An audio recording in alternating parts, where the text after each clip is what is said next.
In our play this week, we'll visit Greece, Athens to be exact. We'll see how this lovely city can also be a sinister place of danger and intrigue. I think you'll like Athens and our story.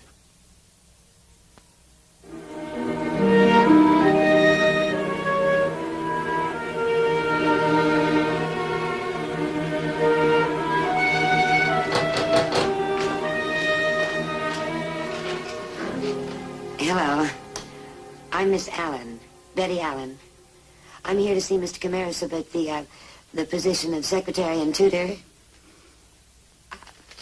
I have a letter from the American consul. Please.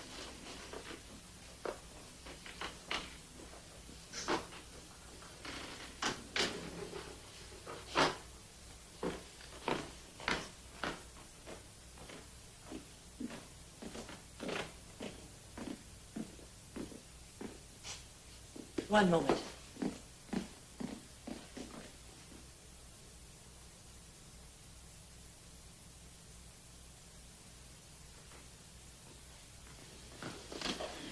Miss Allen, welcome. Will you bring Alexis downstairs, Maya? I'm very happy to have you here. Won't you come in? I was very glad to receive your consul's call. It isn't easy to find someone with your qualifications. Well, I'm afraid I don't have any references. I didn't expect to work in Europe. Mr. Fielding recommended you highly. There's no need for other references. Oh, well, he's been very nice. I've practically been living at the consulate. Mr. Camaris, I can't find the boy. I think he must be outside. Oh, very well, Maya. Will you show Miss Allen to her room? Do you have luggage? Oh, it's at the hotel. We'll send for it. Then I'm hired? Well, yes, of course. Now, if you'll excuse me, I must get back to some business. Mr. Camaris, I'm very grateful. I needed the job. If you can work well with my stepson, I'll be the one expressing gratitude. Until dinner, Miss Allen.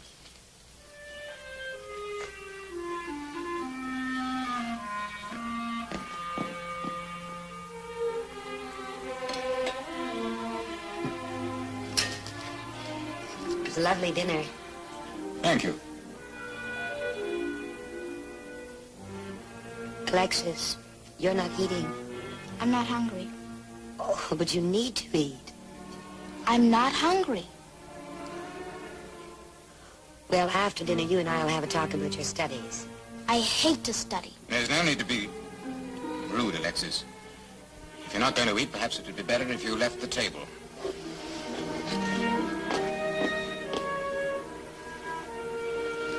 Please excuse him. Like all boys, my stepson can be obstinate. Mr. Camaris, will I be permitted to discipline the boy? Please do what you think best.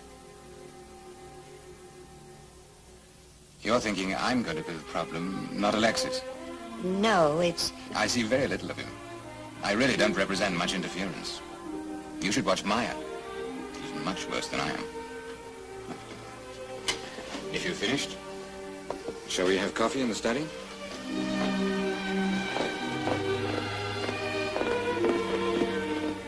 You and I can talk.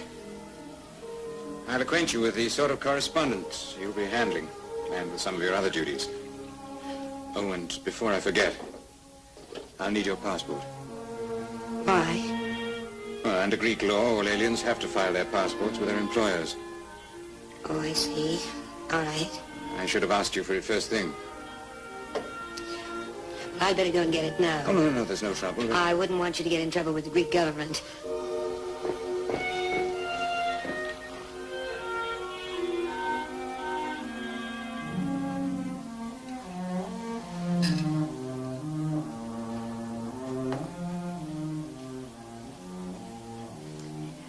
Well, I'm glad to see you got your appetite back.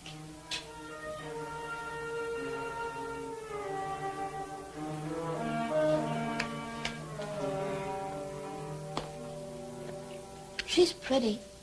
The American woman? Suppose she is. Maybe I'll draw a picture of her. If she stays. It takes millions of years to make marble. 3 months to polish it, 1 month to transport it. Most of the letters you'll be handling will be in an effort to explain just that to impatient American manufacturers. Please forgive me, but I believe the chief characteristic of your countrymen is impatience. You're upset about this passport business. I'm sorry. Oh, I was just told never to let it out of my hands. I tell you, we'll compromise. To satisfy the Greek government, I'll keep the passport. So that you won't be upset, I'll put it in this drawer here, and then you'll always know where it is. Oh, I'm being silly. I'm sorry. No. Compromise is the secret of success in today's world. Coffee?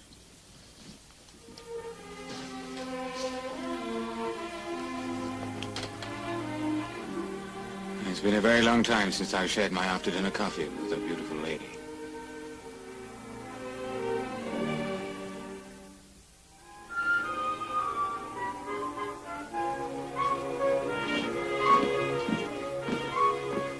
Good morning.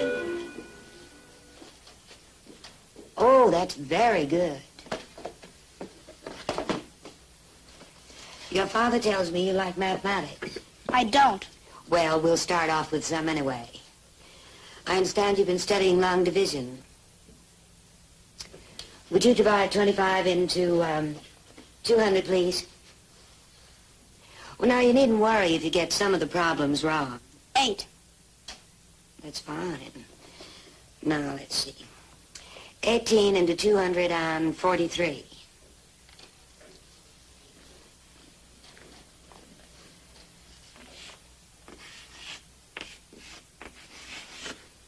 That's very good.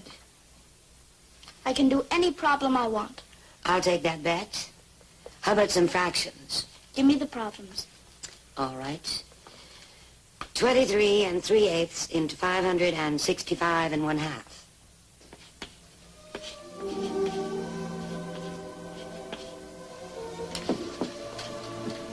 Now, that's pretty wonderful. You didn't miss a single one. And now I think we ought to change the subject before you start giving me problems. Math was never my strength.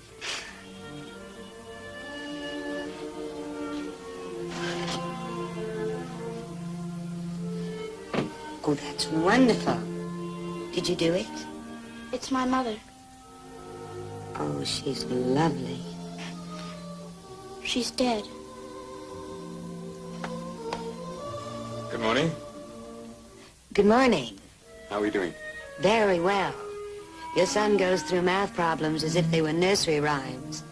Indeed. Shall we show him, Alexis? No. I'm intruding.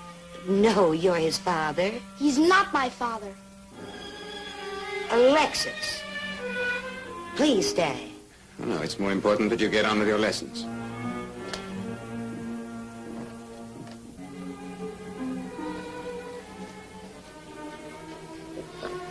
Alexis, what's wrong?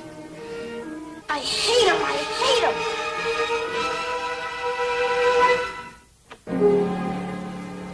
Oh, I'm awfully sorry. Oh, Mr. Camaras, come on in.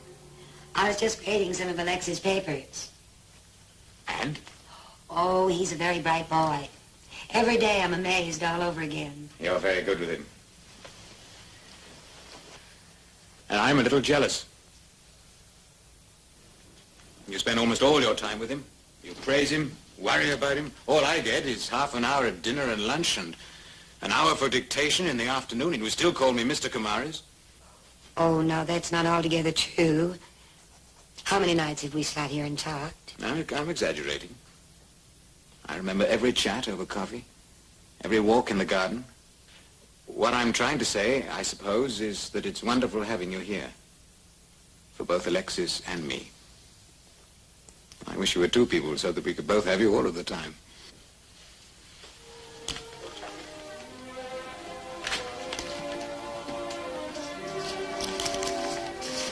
Thank you. Thesis. How nicely you say my name. I haven't done any more for you and Alexis than you've done for me. I feel very content, worthwhile. I had the impression when you first came here that you were not very happy. Well, thank you for seeming not to notice. It was no concern of mine. I was feeling kind of alone and lost. That's why I came to Europe, to get away from, oh, myself, I guess. I'm still not asking. I know. But now I would like to tell you. All right. My mother was very ill for many years, and I nursed her and worked. I had a very busy life, but not a very full one. After my mother died, I felt as if my own life was over, so I just packed and sailed, hoping to find, well, just what I found here. I'm very happy we've been able to help you. Theseus, tell me about Alexis, Mother. Oh, I don't mean to pry, but he speaks of her so often. He loved her very much. She spoiled him, pampered him. He hasn't got over her death. That's why I can't be stern with him when he misbehaves. He's not a bad child. His misbehavior comes out of his unhappiness. Well, I should think that would bring you closer together. It's an unhappiness you have in common. Excuse me. Mr. Camaris, there is a man to see you. Who is it? Lieutenant Ponticus of the police. Oh? Mr. Camaris? Yes, come in, Lieutenant. This is my secretary, Miss Allen. How do you do? Madame? Excuse me. I'm sorry to disturb you, Mr. Camaris. Oh, that's quite all right, Lieutenant. What can I do for you? We've received some anonymous letters regarding the death of Mrs. Camaris. I don't understand. What sort of letters? I'm afraid, sir, they accuse you.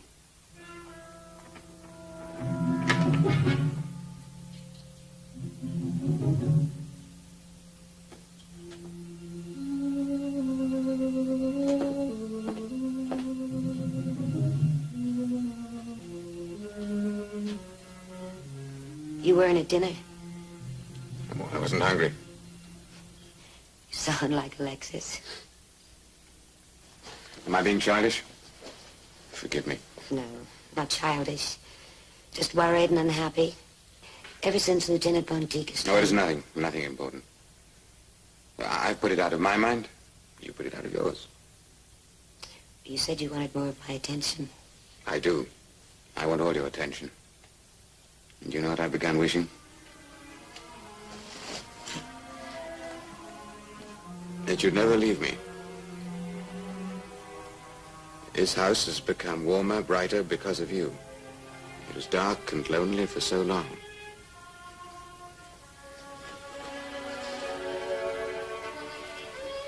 Am I upsetting you? No, I think I'm going to cry. I always do that when I don't know what to say.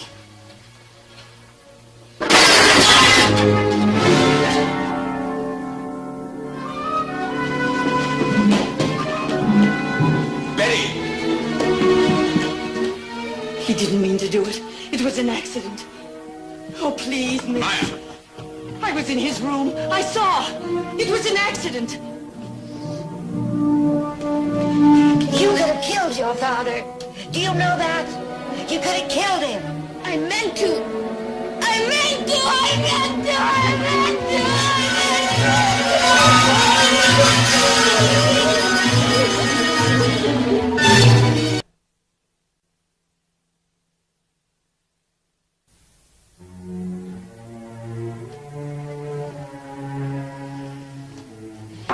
No, don't go.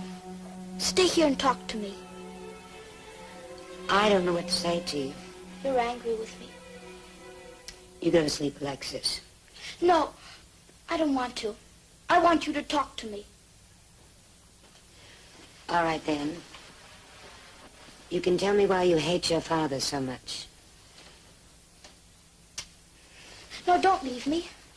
Be nice to me. I have been nice to you.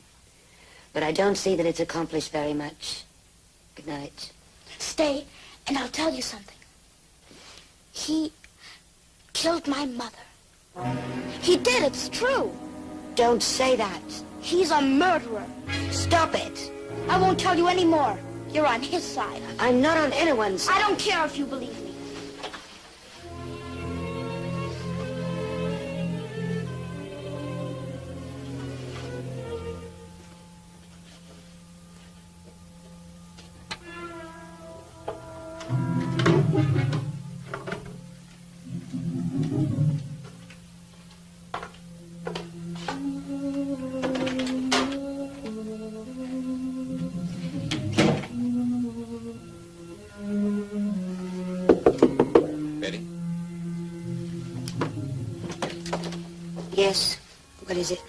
I see you.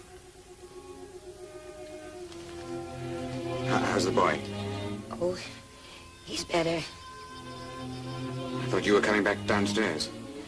Oh, I'm sorry. But so much has happened today, I'd really rather be by myself.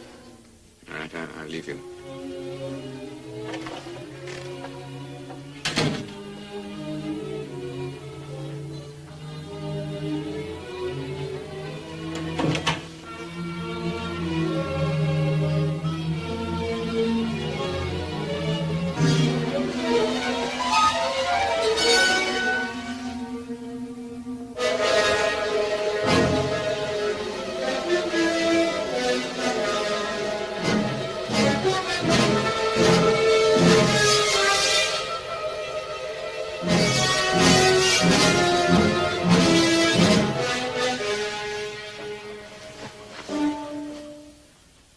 It's me, Alexis. What are you doing out of bed? I came to warn you Warn me, what about? about him. He's going to kill you, too. Alexis, I'm not going to listen to any more of this. I love you. I don't want you to be dead. Nothing is going to happen to me. I saw him kill my mother. He doesn't know because I've never told anyone before. I don't believe you. It's some bad dream you've had. It's your imagination. He was shouting at her. I came out of my room because I was afraid. And I saw him push her. He pushed her down the stairs. It's not a secret anymore because now I've told you. Alexis, what you've just said is a terrible thing. You know that, don't you? But why is it terrible for me to say it if it's the truth? Go to your room and dress. We're leaving. You do believe me. I don't know what to believe. I know I can't stay here now. I can't let you stay either. Go on. I'll hurry.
Betty, what are you doing? Why are you dressed this way? I'm leaving. May I please have my passport? Certainly. It's in the safe. But why are you leaving? I have a right to go if I want to. Of course you have a right, but at this hour? Don't touch me. Betty, what is it? Please, just let me go. No, I can't let you go. Not like this, not in this state, or something might happen to you. Betty, what is it? Tell me. What happened to your wife? How did she die? What have you heard? Betty, you must tell me. Don't kill her! Please, don't kill her! What has he told you? That you pushed her down the stairs. You argued with her, shouted at her, and you pushed her. And you believe this? I don't know. How could he make it up? I know who wrote those letters now. If you want to stay, I'll show you the truth. If you want to go, you're free.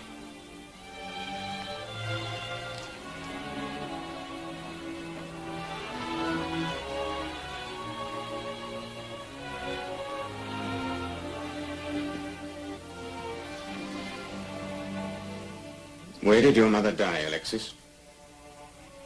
Where did she die?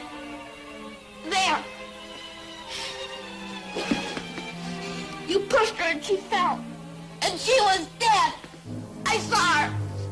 And then what happened? Well, if you saw it, tell us what happened. You took her in your arms and you carried her outside. And put her in the car. And took her away. Where did I take her? I don't know. To the hospital? I don't know. Had your mother been ill, Alexis, before? Well, had she? No. I don't know. Leave me alone. You heard me shouting. Well, what did I say, Alexis? What did you hear me shouting? I don't know. I shouted for help.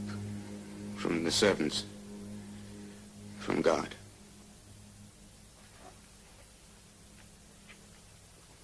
She'd had one heart attack before. It said it was mild. Nothing to worry about if she rested.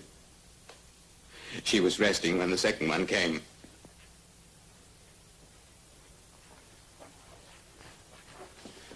She was frightened. She came to the head of the stairs to call for help. Just before I got to her, she fell. I took her in my arms and carried her out to the car, desperately hoping she was still alive, though I knew she wasn't. I drove like an insane man to the hospital, talking to her all the time, thinking in my madness that if I only treated her as though she were alive, she'd be alive.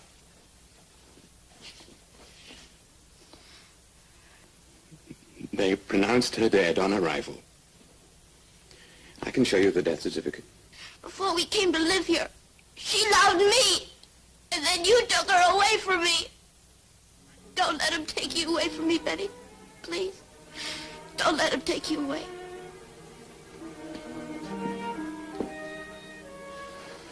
I'm sorry, Theseus. How could you know? I didn't know myself. I didn't know his hatred for me was so deep. We'll make him understand. I gave so much love to her. I had little left for him. We'll make him understand. It's not too late. It's all right, Alexis. No one is going to take me away from you. Not ever. I promise you.